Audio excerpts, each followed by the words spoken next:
When it comes to table saw safety, one of the easiest things you can do to protect yourself is make sure that the blade is at just the right height depending on what it is you're cutting. Here's the rule.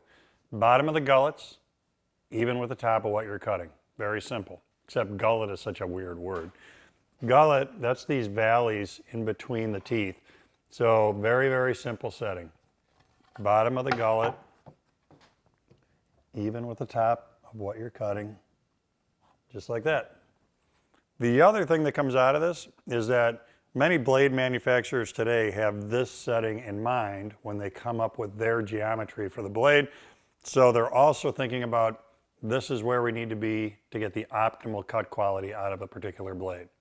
So next time you're setting up your table saw, make sure that blade is just right based on the thickness of what you're cutting, give you good cut quality, and help keep you safe on the table saw.